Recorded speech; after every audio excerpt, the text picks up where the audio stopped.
मंत्री अमित शाह ने अब से कुछ देर पहले बहुत बड़ी बात बोली है कि नरेंद्र मोदी को अगर तीसरी टर्म मिलेगी तो शरिया लॉ को, यानी जो मुस्लिम पर्सनल लॉ है, उसको हम समाप्त कर देंगे। महाभारत की लड़ाई भी जिहाद थी, ठीक है। राम रावण की लड़ाई भी जिहाद थी। सर राम ने भी जिहाद किया था सर, राम का नाम रावण के खिलाफ। अरे भैया लिमिट होती है। अरे अरे जिहाद शब्द कहाँ राम के समय में आया? अरे लिमिट होती है भाई। शब्द महाभारत रामायण में जिहाद नहीं आ रहे। अरे तुष्टीकरण की पराकाष्ठा की हद है। इन्होंने कहा जिहाद शब्द उस समय था, उस समय तो हिंदू शब्द भी नहीं था। पूरी रामायण में कहीं हिंदू शब्द नहीं है, तो क्या हम मान लें कि राम हिंदुओं के नहीं है? गुमराह क्यों करते, झूठ बोलते हैं। मैंने रामायण कहा, महाभारत का, भाई पुराण का, अरे पुराण तो कल परसों लिखी गई हैं। पुराण का अरे लिमिट है यार इस आदमी की पराकाष्ठा की। कभी रामायण में जिहाद बोल रहा है, कभी कह रहा पुराण का। अष्टादश पुराणेषु व्यासस्य वचनद्वयम् परोपकाराय पुण्याय पापाय परमिटेरम। व्यास कब हुए थे? कब वर्ष हो गए थे? बेहुदे बन के होते हैं। रामायण का श्लोक दिखा दें, अरे लिमिट होती है। महाभारत का दिखा दें, मनुस्मृति का दिखा दें, गीता का दिखा दें। कभी जिहाद, कभी पुराण फर्जी, कभी रामायण में लिमिट होती है। बीजेपी भी फर्जी। नमस्कार दोस्तों, एक वापस से नए डिबेट वीडियो में आप सभी का स्वागत करता हूं। मेरा नाम है गौरव और आप देख रहे हो गोलू रिएक्शन टीवी। दोस्तों आज का वीडियो बहुत ही ज़्यादा धमाकेदार होने जा रहा है। और दोस्तों तुष्टीकरण की पराकाष्ठा क्या होती है, अगर आपको जानना है तो आज के वीडियो में आप राजकुमार भाटी को देख लीजिएगा। तुष्टीकरण की उसमें इतने अंधे हो गए हैं कि ये बोल रहे हैं कि जो वेद पुराण जो थे वो फर्जी हैं, वो मतलब अभी जल्दी लिखे गए हैं। साथ ही साथ ये जो है वोट जिहाद को भी डिफेंड करते हुए नज़र आ रहे हैं। और राम जी और रावण का जो युद्ध था वो भी एक तरीके से जिहाद था, महाभारत जो हुआ था वो भी एक जिहाद था। इस तरह की बातें हो रही। तो चलिए इस वीडियो को शुरू कर लेते हैं। चैनल पे पहली बार है, चैनल को सब्सक्राइब करिएगा, वीडियो को लाइक जरूर करें दोस्तों। चलिए वीडियो शुरू करते हैं। आपने बोला देखिए, लगातार आप 2-3 दिन से बोल रहे थे देखिए क्या होगा, ये बहुत बड़ी स्ट्रैटेजी है, लेकिन ये स्ट्रैटेजी तो कहीं नहीं दिखी। ये तो ऐसा दिखा कि मतलब कोई कुल्हाड़ी पे पैर मार दे जैसे अपना। नहीं, ऐसा नहीं है। अब मैं सबसे पहली शुरुआत तो करूंगा कि देखिए पूरा वक्तव्य गांधी गांधी गांधी और गांधी पे रहा। इतना प्रभाव है गांधी परिवार का आज भी कि मारे डर के हमारे प्रवक्ता जो भारतीय जनता पार्टी के हैं सिर्फ गांधी गांधी और गांधी पे बोले हैं। ब्रिजभूषण शरण सिंह पे भी बोल दीजिए, जिसके लड़के को दिया है आपने टिकट, और किस डर में दिया है? डरो नहीं, प्रधानमंत्री ने कहा है, लेकिन खुद डर रहे हैं। और किससे डर रहे हैं? ब्रिजभूषण शरण सिंह से। कौन है ब्रिजभूषण शरण सिंह? जिसकी वजह से इस देश की लड़कियों ने जंतर मंतर के ऊपर बैठ करके उत्पीड़न के आरोप लगाए थे। मारे डर के उसके लड़के को टिकट दिया है। रेवन्ना कौन है दक्षिण भारत का? ये वो आदमी है जो भागा हुआ है और प्रधानमंत्री खड़े होकर के फोटो खिंचवाते थे। डरो मत, इनसे मत डरो, बाहुबलियों से मत डरो, जो लड़कियों का उत्पीड़न करते हैं मत डरो, और मत दो इनको टिकट। तब आप अधिकारी हो कि आप आरोप लगाइए कि राहुल गांधी कहां से लड़ेंगे और कहां से नहीं लड़ेंगे। आपकी राय क्या है? आपकी राय क्या है? वायनाड, एक सेकंड, वायनाड राहुल गांधी जीत रहे हैं जी। अब आप आ जाते हैं। नहीं, ये सवाल का जवाब दीजिए। बिल्कुल एक्यूरेट जवाब दूंगा। जीत रहे वायनाड। वामपंथी हूं। सुन लीजिए, पूरा सुन लीजिए, सुनना सीखिए, हंसने की जरूरत नहीं है सर। ब्रिजभूषण शरण सिंह का लड़का वो लड़वा रहे हो, शर्मिंदा हो, ये थोड़ा शर्मिंदा हो। देखिए अब वक्त जाया कर रहे हैं, अब वक्त जाया कर रहे हैं। जो पॉइंट है, क्या वायनाड से राहुल गांधी जीतेंगे, हाँ या ना? मैं बताना चाहिए ना। गठबंधन में आपके हाँ या ना? अब आप सुन लीजिए, सीधी सी बात है। मैं एक वामपंथी हूं, एक कम्युनिस्ट हूं, कॉमरेड एनी राजा का समर्थक हूं जी, ठीक। और जब वहां पे चुनाव हुआ, कम्युनिस्टों ने कॉमरेड एनी राजा के लिए कैनवसिंग करी। अरे राहुल जीतेंगे, अरे सुन लीजिए ना सर, लेकिन 70 साल का जो इतिहास वामपंथियों का रहा है कांग्रेस के साथ, केरल में हम उनसे लड़ते जरूर रहे हैं, केंद्र में हमने उनको समर्थन देकर राहुल जीतेंगे कि नहीं सरकार जीतेंगे? बनाया है, वो रिजल्ट आएगा। रायबरेली जीत रहे हैं, मतलब वायनाड हार रहे हैं, रायबरेली जीत रहे हैं, रायबरेली जीतेंगे। वायनाड का रिजल्ट बताएगा। विवेक श्रीवास्तव, डरो मत, बता दो ना वायनाड में क्या होगा। आचार्य जी, अब एक गंभीर बात, एक सेकंड, आचार्य जी के पास आता हूं मैं। आचार्य जी देखिए, सबसे पहले तो आपका जोरदार तालियों से एक बार फिर अभिनंदन है कि ऐसा आपके समर्थक कह रहे हैं, देश की पब्लिक कह रही है कि अब आप राइट जगह में आ गए हैं, राइट जगह पे आ गए हैं। लेकिन पॉइंट ये है मेरा, नहीं राइट, एक लाइन बोल दूं जी। महाभारत में एक ही आचार्य विदुर जो थे कौरवों के पक्ष में खड़े थे, उसके बाद भी कौरव हार गए थे। अब तो इकलौते धर्माचार्य भी इधर आ गए हैं, तो अब पराजय तय है। आचार्य जी, ये कौन एडवाइस कर रहा है राहुल जी को? ये आपकी तो आज सुबह सुबह 2-3 नेताओं से कांग्रेस की बात हुई होगी, तो किसने एडवाइस करा ये इस तरह की रणनीति करो? आप चाहते हो वो कांग्रेस के नेता भी कांग्रेस से बाहर कर दिए जाएं? आप चाहते क्या है? मैं क्या चाहूंगा, कांग्रेस में काफी लोग बहुत कुछ चाह रहे हैं लग रहा है। देखिए, मुझे लगता है कि राहुल गांधी जी को अमेठी लड़ना चाहिए था, क्योंकि राहुल गांधी एक ऐसे नेता हैं जो कांग्रेस के सर्वमान्य नेता के रूप में उभरे हैं और पिछले 14-15 सालों से उनका एक छत्र राज कांग्रेस में है। उन्हीं के फैसले हैं। और जब सेनापति, जब राजा युद्ध से बाहर जाता है तो फिर सैनिकों का मनोबल टूट जाता है। तो राहुल गांधी अगर अमेठी से लड़ते तो ये मैसेज जाता कि वाकई राहुल गांधी डरते नहीं हैं। लेकिन राहुल गांधी बिल्कुल सबसे ये कह रहे थे कि डरो मत। बल्कि कांग्रेस की वर्किंग कमेटी में जब उनका भाषण हुआ तो उन्होंने कांग्रेस के तमाम नेताओं से कहा कि डरो मत। जब उदयपुर चिंतन शिविर हुआ, मैं पॉलिटिकल अफेयर्स कमेटी का मेंबर था, मैं भी उस कमेटी में था, तो राहुल जी ने उसमें भी कहा कि डरो मत। उन्होंने पब्लिक मीटिंग में भी कहा कि डरो मत। उन्होंने मीडिया के लोगों को कहा कि डरो मत। लेकिन यहां कह रहे हैं अमेठी से लड़ो मत।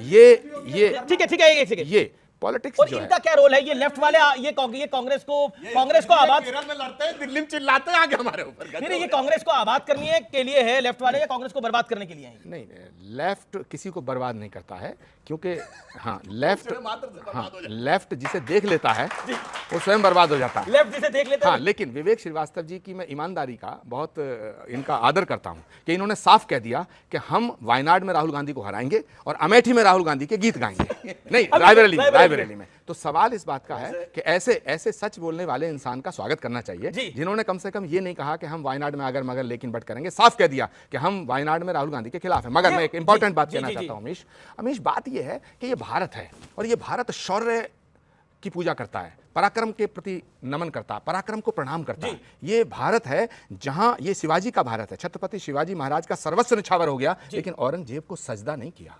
ये महाराणा प्रताप का भारत है, ये महाराणा प्रताप की भूमि है, ये महाराणा प्रताप की भूमि है जहां उन्होंने घास की रोटी खाना स्वीकार किया, लेकिन अकबर के आगे सर झुकाना स्वीकार नहीं किया। तो ये जो भारत है, ये जो भारत की जनता है, ये योद्धा को चुनती है। और आज राहुल गांधी जी ने जो फैसला लिया है उससे ये मैसेज गया है कि राहुल गांधी अब योद्धा नहीं रहे। लेकिन राजकुमार भाटी, आप भी एक पॉलिटिकल पार्टी के नुमाइंदे हैं। रणनीतियां बनती हैं, बिगड़ती हैं, ये part and parcel of life है।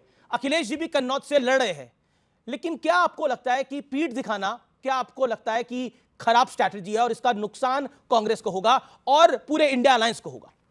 मैंने सुधांशु त्रिवेदी जी को बहुत ही गौर से सुना। इनके दुख भी अपरंपार हैं। राहुल गांधी अमेठी से नहीं लड़ रहे हैं तो ये दुखी हैं, अखिलेश यादव कन्नौज से लड़ रहे हैं तो ये दुखी हैं।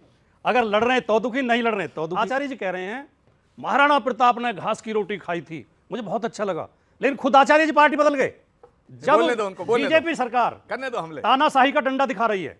जो बीजेपी की सरकार के खिलाफ बोलता है उसके घर ईडी भेज दी जाती है, इनकम टैक्स भेज दिया जाता है, सीबीआई भेज दी जाती है, तरह तरह से प्रताड़ित किया जा रहा है, लोगों को जेल में डाला जा रहा है, दो मुख्यमंत्री जेल में हैं। ऐसे समय में अगर तानाशाही के खिलाफ खुल के अगर बोल रहे हैं तो राहुल गांधी बोल रहे हैं, अखिलेश यादव बोल रहे हैं, उन्हें किसी भी तरीके से डरपोक कहना या कायर कहना यह बहादुरी का अपमान है। और अगर पार्टी बदली है डर के, तो आचार्य जी ने बदली। आचार्य जी ठीक है, संकट के समय में पार्टी मां की तरह। कुमार भाटी जी को अपना ज्ञान वर्धन करना चाहिए। मैंने पार्टी नहीं छोड़ी, पार्टी ने मुझे निष्कासित किया। और सुनो राजकुमार भाटी जी, मैं छात्र जीवन से राजीव गांधी जी से जब मिला था तो मैंने एक संकल्प लिया था और मैंने वचन दिया था राजीव गांधी को कि मैं जब तक जीऊंगा तब तक कांग्रेस नहीं छोड़ूंगा। मैंने वो वचन निभाया, जबकि कांग्रेस पार्टी ऐसे फैसले कर रही थी जो मुझे बहुत बुरे लगते थे। मैंने कई बार मन बनाया कि मैं इस पार्टी को छोड़ दूं, लेकिन मैं छोड़ नहीं पाया। जो काम मैं नहीं कर पाया वो राहुल गांधी जी के कुछ बेतालों ने कर दिया और मेरे सिर पर एक जो बोझ था वो हटा दिया। राजकुमार भाटी, पॉइंट ये है कि तुष्टीकरण की प्रकाष्ठा ये है कि वोट जिहाद को जस्टिफाई कर रहे हैं आपके नेता और कह रहे हैं ये ज्यादा वोट करने की अपील थी। वोट जिहाद किसको ज्यादा करने की अपील थी? किसको वोट ज्यादा करने की अपील थी? आप कह रहे हो वोट जिहाद करें। हमने ये सुना था कि लव जिहाद होता है, लैंड जिहाद होता है, अब वोट जिहाद। प्रधानमंत्री नरेंद्र मोदी ने बोला करना क्या चाहते हो आप लोग? तुष्टीकरण की एक अलग प्रकाष्ठा है क्या? वोट जिहाद में जो उस बेटी ने बोला, हालांकि इसका मैसेज कई लोगों में गलत जाता है, लेकिन उसने क्या गलत बोला? उसने कहा हमें क्या कहा था उसने? शांति के साथ, शांति के लिए क्या? शांति के साथ चुपचाप जाकर, मैं बता दूं क्या बोला था, शांति के साथ चुपचाप जाकर वोट का जिहाद कर देना, खामोशी के साथ। हाँ, वोट जिहाद करना है, ठीक है। जिहाद का आप डिक्शनरी निकालो अर्थ। जिहाद अच्छा वर्ड है ना? जिहाद का अर्थ होता है न्याय के लिए लड़ना, न्याय के लिए। जिहाद अच्छा स्ट्रगल, बहुत अच्छा। महाभारत की लड़ाई भी जिहाद थी, राम रावण की लड़ाई भी जिहाद थी। सर राम का नाम जिहाद किया था सर, राम रावण के खिलाफ। अरे भैया लिमिट होती है। अरे जिहाद शब्द कहां राम के समय में आया? अरे लिमिट होती है भाई। महाभारत रामायण में जिहाद दिया रहे। अरे तुष्टीकरण की पराकाष्ठा की हद है ये। रामायण और महाभारत नहीं, पर ये राम और रावण की लड़ाई जिहाद थी, ये तो बहुत ही गलत है। नहीं, जिहाद था, इसमें जिहाद था। हंसने की बात नहीं है भैया। राम और रावण की लड़ाई, प्रभु राम और रावण की लड़ाई न्याय और अन्याय की लड़ाई थी, सत्य और असत्य की लड़ाई थी। वो कभी लड़ाई नहीं थी जिहाद की। नहीं सर, हमें कुछ तो सीमा तय करनी पड़ेगी। अरे वोट का भी जिहाद हो रहा है, राम और रावण के बीच में जिहाद हुआ था? नहीं, दोनों भगवान शंकर के, दोनों नहीं, सुनना पड़ेगा जी, सुनना पड़ेगा इस बारी। नहीं, दोनों भगवान शंकर के प्रखंड भक्त थे, दोनों भगवान शंकर के प्रखंड भक्त थे, भगवान राम भी और रावण भी। सर्वज्ञानी थे रावण, लेकिन उसके बाद भी उनका वध हुआ क्योंकि उन्होंने असत्य का साथ दिया था, उन्होंने अन्याय करा था, लेकिन जिहाद तो नहीं था, जिहाद तो नहीं था।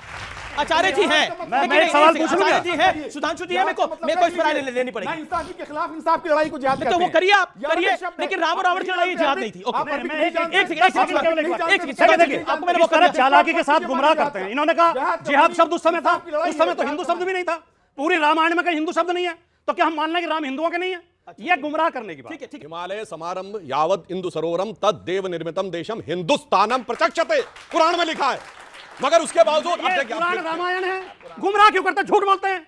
मैंने रामायण कहा, महाभारत का, भाई पुराण मनुस्मृति का, अरे ये कमाल की पुराण बात तो है। कल परसों लिखी गई हैं। पुराण के अरे लिमिट है यार इस आदमी की पराकाष्ठा की। कभी रामायण में जिहाद बोल रहा है, कभी कह रहा पुराण का कल परसों लिखी गई। आप सुनिए, पुराण कल परसों लिखी गई, इसका जवाब देता हूं। सुनिए, और 100 पुराण है, उनमें आधी फर्जी है। अरे अब आधी फर्जी, पुराण भाई देखिए लिमिट है भाई, अपने शब्दों पर दीजिए। आधी से आप कह रहे हैं आधी ज्यादा फर्जी, आधी लिमिट से होती है ज्यादा फर्जी है। मैं जिम्मेदारी के साथ कह रहा हूं, आधी से ज्यादा फर्जी है। वेद पुराण फर्जी नहीं है, वेद पुराण फर्जी नहीं है। वेद कौन कह रहा है? वेद और पुराण को एक साथ मत जोड़ो। ओके, सुनिए, वेद अलग है, पुराण अलग है। परसों लिखी गई है। सुनिए, अब मैं दूसरा बोलता हूं। अष्टादश पुराणेषु व्यासस्य वचनद्वयम परोपकाराय पुण्याय पापाय परमिटेरम। व्यास कब हुए थे, कब पास हो गए थे? बेहुदे बन के हद होती है, बदतमीजी मत करिए। आप इनके झूठ का समर्थन कर रहे हैं। मुझे रामायण का श्लोक दिखा दें, अरे लिमिट होती है, महाभारत का दिखा दें, मनुस्मृति का दिखा दें, गीता का दिखा दें। कभी जिहाद, कभी पुराण फर्जी, कभी रामायण में लिमिट होती है। बीजेपी गृह मंत्री अमित शाह ने अब से कुछ देर पहले बहुत बड़ी बात बोली है कि नरेंद्र मोदी को अगर तीसरी टर्म मिलेगी तो शरिया लॉ को, यानी जो मुस्लिम पर्सनल लॉ है, उसको हम समाप्त कर देंगे। इसलिए मैं कहता हूं कि तीसरी टर्म मिलनी चाहिए नरेंद्र मोदी को। यह गृह मंत्री अमित शाह ने बोला है। Rajkumar Bhati, your reaction to this? Amit Shah ji और माननीय मोदी जी और उनके तमाम नेता और तमाम प्रवक्ता पूरी कोशिश कर रहे हैं चुनाव हिंदू मुस्लिम पे केंद्रित हो जाए, लेकिन वो कर नहीं पा रहे। आपने शरिया बोला और उन्होंने वोट जिहाद बोला। शरिया और जिहाद जैसे शब्द आते ही इनके नेता क्या कहते हैं? सजदे में निगाह रहे, तमाम होश और खिरत पेश बादशाह रहे, तुरंत सियासत के आगे नतमस्तक हो जाते हैं। कहां आप बोल रहे हैं? बड़े जोर जोर से 1.5 गज की जबान निकाल के कहेंगे ये फर्जी है, वो फर्जी है, मगर दूसरे धर्म ग्रंथों के बारे में जैसे कहेंगे मैं उसका प्रवक्ता थोड़ी हूं, मेरे को उससे मतलब नहीं है। मगर जब आप कहेंगे शरिया, नहीं शरिया तो होना चाहिए, जिहाद, वो जिहाद का इतना मतलब समझाने लगेंगे जितना कोई मौलाना ना समझा पाएगा, जितना कोई मुफ्ती मुकर्रम बारी नहीं समझा पाएगा। लेकिन मैंने फिर ये बोला कि सियासत के इस दौर के अंदर हल्कापन बंद होना चाहिए। ये मेरा निवेदन है और इस देश की जनता को मेरा बहुत बहुत हाथ जोड़ के निवेदन है कि कृपया अपना वोट डालने जरूर जाएं। खत्म, bye bye, tata, goodbye, गया। तो दोस्तों डिबेट समाप्त हो चुकी है और अगर यहाँ तक आप लोगों ने वीडियो देखा है तो आप सभी से रिक्वेस्ट है कि चैनल को सब्सक्राइब जरूर कर लें, साथ ही साथ बेल वाले आइकन को प्रेस करके ऑल पे क्लिक कर लीजिएगा, जिससे जब भी हमारा वीडियो अपलोड होगा उसकी नोटिफिकेशन आपके पास आ जाएगी। तो दोस्तों आज का वीडियो देखा आप लोगों ने, कितना ज़्यादा तुष्टीकरण में डूबे हुए ये इंडी गठबंधन के जो नेता हैं, खास करके जो समाजवादी पार्टी के नेता राजकुमार भाटी हैं, वोट जिहाद को डिफेंड करते हैं। और राम रावण युद्ध में राम ने जिहाद किया था और महाभारत जो था वो भी जिहाद था। किस तरह की बातें करते हुए नजर आ रहे हैं ये लोग। मुस्लिम वोट के लिए किस हद तक गिरेंगे ये आप लोग आज इस वीडियो में देख लिए होंगे। और दोस्तों जो लेफ्ट के नेता हैं जो वो भी बोल रहे हैं कि भैया केरल में जो वहाँ वायनाड में जो है इनके खिलाफ लड़ रहे हैं और दिल्ली यहाँ पे बोल रहे हैं कि जो राहुल गांधी है वो रायबरेली से जीतेंगे। मतलब एक तरफ विरोध कर रहे हैं और एक तरफ समर्थन करते हुए नजर आ रहे हैं। दोस्तों वीडियो कैसा लगा कमेंट करके जरूर बताइए। इसी तरह के वीडियो आपको हमारे चैनल पर आगे भी देखने को मिलते रहेंगे। तो इस वीडियो को समाप्त करते हैं, मिलते हैं आपको किसी और वीडियो में, तब तक के लिए जय श्री राम।